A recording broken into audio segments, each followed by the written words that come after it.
మా latest videos కోసం మా ఈ తెలుగు న్యూస్ ఛానల్ సబ్స్క్రైబ్ చేసి గంట సింబల్ యాక్టివేట్ చేసుకోండి.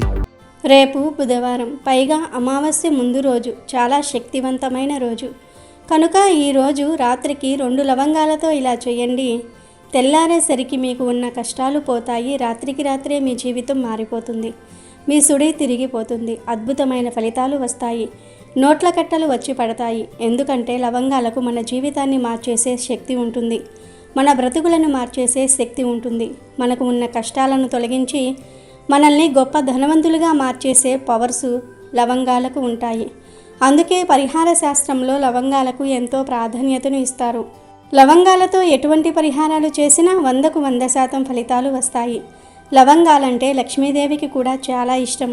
కాబట్టి అమావాస్య ముందు రోజున లవంగాలతో ఈ పరిహారాన్ని చేసుకోండి. అలా చేసుకోవటం వలన 4 వైపుల నుండి డబ్బు వస్తుంది. డబ్బు లేక చాలామంది ఎన్నో బాధలు పడుతూ ఉంటారు. అప్పులు చేసి ఆ అప్పులు తీర్చలేక సంపాదించిన ధనం చేతిలో నిలవక ఎంతో సతమతమైపోతూ ఉంటారు. ఇలా విపరీతంగా ధన సమస్యలు ఉన్నాయని బాధపడేవారు, దిగులు పడేవారు చక్కగా అమావాస్య ముందు రోజున 2 లవంగాలతో ఈ పరిహారం చేసుకోండి. అలా చేసుకుంటే లక్ష్మీదేవి అనుగ్రహంతో అష్టైశ్వర్యాలు సిద్ధిస్తాయి. కష్టాలు, కన్నీళ్లు, సమస్యలు, బాధలు అన్నీ పోతాయి. రాత్రికి రాత్రే మీ జీవితం అద్భుతంగా మారిపోతుంది. మరి ఇంతకీ ఈ అమావాస్య ముందు రోజు లవంగాలతో ఏం చేయాలి అనే విషయాన్ని ఇప్పుడు మనం ఈ వీడియోలో వివరంగా తెలుసుకుందాము. అంతకన్నా ముందు ఒక పవిత్ర కథను విందాం. ఫ్రెండ్స్, ముందైతే ఈ వీడియోకి ఒక లైక్ కొట్టండి. అలాగే మా ఛానల్ని కూడా సబ్స్క్రైబ్ చేసుకొని మాకు సపోర్ట్ చేయండి. ఎందుకంటే మీ సపోర్ట్ మాకు చాలా అవసరం. ఒకానొకప్పుడు లక్ష్మీపురం అనే అందమైన గ్రామంలో కమల అనే ఒక తల్లి ఉండేది. ఆమె లక్ష్మీదేవికి గొప్ప భక్తురాలు. ఆమెకు రంగ, కృష్ణ అనే 2 కొడుకులు ఉన్నారు. భర్త చిన్నప్పుడే చనిపోవటంతో ఆ తల్లి రెక్కల కష్టంతో తన 2 పిల్లల్ని పెంచి పెద్ద చేసింది. పగలనక రాత్రనక కూలి పనులు చేసి తాను పస్తులుండి వారికి కడుపు నిండా అన్నం పెట్టింది. వారి చదువుల కోసం తన తాలిబొట్టును సైతం అమ్మింది. కమల కష్టం ఫలించింది. కొడుకులు ప్రయోజకులయ్యారు. మంచి వ్యాపారాలు మొదలుపెట్టారు. కమల వారికి మంచి సంబంధాలు చూసి పెళ్ళిళ్ళు కూడా చేసింది.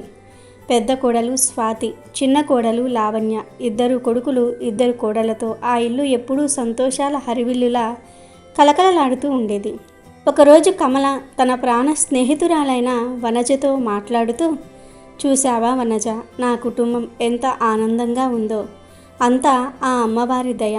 ఆమె ఆశీస్సులతోనే నా కొడుకులు ఇంతటి వాళ్ళయ్యారు. వ్యాపారాలు చేసుకుంటూ తమ కుటుంబాలను చక్కగా చూసుకుంటున్నారు. ఇంతకంటే నాకు ఇంకేం కావాలి అని మురిసిపోతూ చెప్పింది.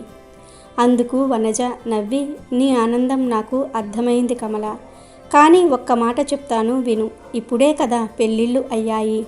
కాలం ఎప్పుడూ ఒకేలాగా ఉండదు. వచ్చిన కోడళ్ళు ఎప్పుడైనా నీ కొడుకుల మనసులు మార్చేయవచ్చు. పొరపాటున కూడా నువ్వు కష్టపడి సంపాదించిన ఆస్తి అంతా వాళ్ళకే ఇచ్చేయకు. రేపు నీ పరిస్థితి ఏంటి? నా మాట విని ఆస్తిలో కొంతైనా నీ పేరు మీద ఉంచుకో.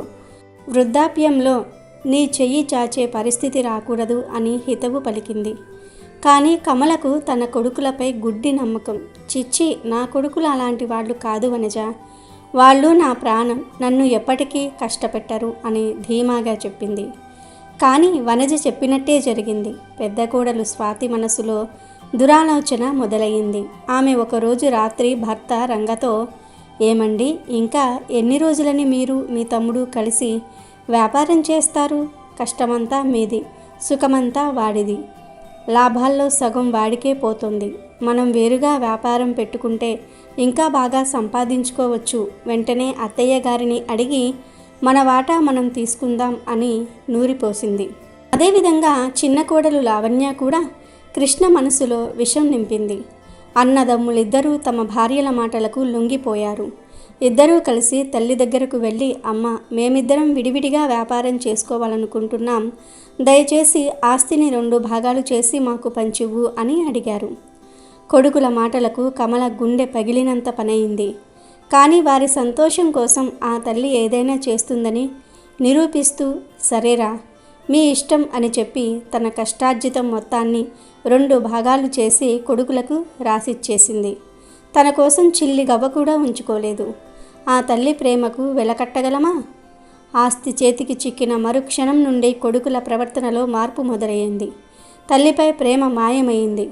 ఒకరోజు కమలకు ఒంట్లో నలతగా ఉండటంతో పెద్ద కొడుకు రంగను పిలిచి, నాయనా రంగా, నేను రోజూ వేసుకునే మాత్రలు అయిపోయాయి, కాస్త తెచ్చిపెట్టవా అని అడిగింది. అందుకు అతను, ఎప్పుడూ నేనే తేవాలా? ఈసారి తమ్ముడిని అడుగు, వాడికి ఆస్తిలో సగం రాలేదా? నా డబ్బులే ఖర్చు పెట్టాలని చూస్తావు అని కసురుకుని వెళ్ళిపోయాడు. ఆ మాటలకు కన్నీళ్లు పెట్టుకున్న కమల చిన్న కొడుకు కృష్ణను అడిగింది. అతను, నా దగ్గర ఇప్పుడు డబ్బులు లేవమ్మా, వ్యాపారంలో పెట్టాను, నేను తేలేను అని ముఖం చాటేశాడు. ఒకప్పుడు తన ఊపిరిగా బ్రతికిన కొడుకులే ఇప్పుడు తనను పట్టించుకోకపోవటంతో కమల కుమిలిపోయింది. దాంతో ఆమె అక్కడే మంచంపై కూర్చుని, అమ్మా లక్ష్మీదేవి, నువ్వే నన్ను కాపాడాలి, నా పిల్లలకు మంచి బుద్ధిని ప్రసాదించు తల్లి అని వేడుకుని దగ్గుతూ మంచంపై పడుకుంది. అప్పుడు ఆ లక్ష్మీదేవి కరుణించింది. అమ్మవారు కృష్ణ రూపంలో ప్రత్యక్షమై నిద్రపోతున్న కమలను లేపి, అమ్మా లే, ఈ మాత్రలు వేసుకో, నీ ఆరోగ్యం బాగుపడుతుంది అంది. కమల ఆశ్చర్యపోయి, డబ్బులు లేవన్నావు కదరా, ఎలా తెచ్చావు అని అడిగింది. స్నేహితుడి దగ్గర అప్పు చేశానమ్మా, నువ్వు ముందు మాత్రలు వేసుకో అని చెప్పి ఆ మాయకృష్ణ వెళ్ళిపోయాడు. కమల ఆ మాత్రలు వేసుకొని ప్రశాంతంగా నిద్రపోయింది. అలా రోజులు గడిచాయి. కాలం గడిచే కొద్దీ కోడళ్ళ అహంకారం పెరిగిపోయింది. ఒకరోజు పెద్ద కోడలు స్వాతి ఆలస్యంగా వంట చేస్తూ ఉంటే కమల ఆకలితో, అమ్మా స్వాతి, కాస్త త్వరగా వంట చేయకూడదా, ఆకలిగా ఉంది అని అడిగింది. అందుకు స్వాతి మండిపడుతూ, చూసారా ఈవిడి గారి మాటలు, ఇది నా ఇల్లు, నా వంటగది, నాకు నచ్చినప్పుడే వంట చేస్తాను, నాకు బుద్ధి పుడితే పెడతాను, లేకపోతే లేదు. ఈ విషయం మీ కొడుకులతో చెప్పారో మిమ్మల్ని ఇంట్లో నుంచి గెంటేసి వేరు కాపురం పెడతాను, జాగ్రత్త అని బెదిరించి ఆ రోజు ఆమెకు అన్నం పెట్టలేదు. కమల ఆకలితో అలమటించిపోయింది. ఈ విషయం తన స్నేహితురాలు వనజకు చెప్పి ఏడ్చింది. ఆ రాత్రి కమల ఆకలితో నిద్రపోతూ ఉండగా లక్ష్మీదేవి ఈసారి వనజ రూపంలో వచ్చింది. కమల లే, నీకోసం భోజనం తెచ్చాను, ఇది తిని నీ ఆకలి తీర్చుకో అని ప్రేమగా తినిపించి వెళ్ళిపోయింది. కొన్ని రోజులకు చలికాలం వచ్చింది. ఎముకలు కొరికే చలి. కమల దగ్గర చలిని ఆపుకునేందుకు సరైన దుప్పటి కూడా లేదు. ఆ సమయంలో కొడుకులిద్దరూ వ్యాపారం పని మీద పట్నం వెళ్ళారు. కమల చలికి గజగజా వణికుతూ చిన్న కోడలు లావణ్యను, అమ్మా కాస్త వేడిగా అల్లం టీ పెట్టిస్తావా అని అడిగింది. ఏంటి, నేనేమీ నీకు పని మనిషిని కాను, అయినా ఇంకెన్నాళ్ళిలా మా నెత్తిన కూర్చుంటారు, మీలాంటి వాళ్ల కోసం వృద్ధాశ్రమాలు ఉన్నాయి కదా, అక్కడికి వెళ్ళి మీ శేష జీవితాన్ని గడపవచ్చు కదా అని లావణ్య అంది. పెద్ద కోడలు స్వాతి కూడా, అవును, అన్నీ మేమే చెప్పాలా, మీకే మీరే అర్థం చేసుకోవాలి అని ఇద్దరూ కలిసి ఆమెను అవమానించారు. ఆ మాటలకు కమల గుండె ముక్కలయ్యింది. ఆ రాత్రి ఆ ఇంట్లో ఉండలేక బయట అరుగు మీదకు వచ్చి కూర్చుంటుంది. ఈ చలికి ఇక్కడే చచ్చిపోయినా పర్వాలేదు, కానీ ఆ ఇంట్లో ఇంకొక క్షణం కూడా ఉండలేను అనుకుంటూ చలికి వణుకుతూ అరుగుపైనే పడుకుంది. అప్పుడు లక్ష్మీదేవి ప్రత్యక్షమై తన భక్తురాలు పడుతున్న బాధను చూడలేకపోయింది. అమ్మవారు తన మాయతో ఒక బంగారు దుప్పటిని సృష్టించి చలికి వణుకుతున్న కమలపై కప్పింది. ఆ దుప్పటి కప్పగానే కమలకు స్వర్గం నుండి జాలువారిన వెచ్చదనంలా అనిపించింది. గాఢ నిద్రలోనికి జారుకుంది. కిటికీల నుంచి ఆ బంగారు దుప్పటిని చూసిన కోడలిద్దరి కళ్ళు ఆశతో మెరిశాయి. ఈ ముసల్దాని దగ్గర ఇంత విలువైన బంగారు దుప్పటి ఉందా, మనం దీన్ని దొంగిలిద్దాం అనుకుని దొంగల్లా బయటకు వచ్చారు. వారికి లక్ష్మీదేవి కనిపించలేదు. వారు కమలపై ఉన్న దుప్పటిని లాగడానికి ప్రయత్నించగానే వారి ముందు కోటి సూర్యుల ప్రకాశంతో కళ్ళల్లో అగ్ని కణాలతో కోపంగా ఉన్న లక్ష్మీదేవి ప్రత్యక్షమైంది. దుర్మార్గులారా, సొంత అత్తను ఇంటి నుండి గెంటేయటమే కాకుండా నేను కప్పిన ఈ వస్త్రాన్ని కూడా దొంగిలిస్తారా, మిమ్మల్ని ఇప్పుడే శిక్షిస్తాను అని అమ్మవారు గద్దించింది. ఆ అరుపులకు కమలకు మెలకువ వచ్చింది. ఎదురుగా ఉగ్రరూపంలో ఉన్న లక్ష్మీదేవిని భయంతో వణికిపోతున్న తన కోడళ్లను చూసి, అమ్మా లక్ష్మీదేవి, ఆగు తల్లి, ఏం జరిగింది, నా కోడళ్లపై ఎందుకింత కోపం అని అడిగింది. అప్పుడు లక్ష్మీదేవి జరిగిందంతా చెప్పింది. అప్పుడు కమల, తల్లి, వాళ్ళు తెలియక తప్పు చేశారు, చిన్నపిల్లలు, దయచేసి వారిని క్షమించు, వారిని శిక్షిస్తే నేను బ్రతకలేను అని అమ్మవారి కాళ్లపై పడి వేడుకుంది. అన్న తల్లి ప్రేమకు ఆ లక్ష్మీదేవి శాంతించింది. చూసారా, మీరు ఇన్ని తప్పులు చేసినా మిమ్మల్ని కాపాడమని నా భక్తురాలు నన్నే వేడుకుంటోంది. ఈరోజు ఆమె పుణ్యమా అని మీరు బ్రతికిపోయారు. ఇంకొకసారి నా భక్తురాలి కంట నీరు వస్తే మిమ్మల్ని కాటికి పంపటం ఖాయం అని హెచ్చరించింది. అప్పుడు స్వాతి, లావణ్య ఇద్దరూ ఏడుస్తూ లక్ష్మీదేవి పాదాలపై, ఆ తర్వాత అత్తగారి పాదాలపై పడి, క్షమించమ్మా లక్ష్మీదేవి, క్షమించత్తయ్య, మేము కళ్ళుండి చూడలేని కబోధులం. మిమ్మల్ని ఎంతో బాధ పెట్టాము. ఇంకెప్పుడు ఇలా చేయము. మిమ్మల్ని కంటికి రెప్పలా చూసుకుంటాము అని మాటిచ్చారు. లక్ష్మీదేవి చిరునవ్వు నవ్వి అంతర్ధానమైంది. ఆ రోజు నుండి కోడలిద్దరిలో నిజమైన మార్పు వచ్చింది. పట్నం నుండి తిరిగి వచ్చిన కొడుకులకు జరిగిందంతా కూడా చెప్పారు కోడళ్ళు. వారు కూడా తల్లి కాళ్లపై పడి క్షమించమని వేడుకున్నారు. ఆ తర్వాత ఆ కుటుంబం మళ్ళీ కమలను మహారాణిలాగా చూసుకుంది. ఆ ఇల్లు మళ్ళీ సంతోషంతో నిండిపోయింది.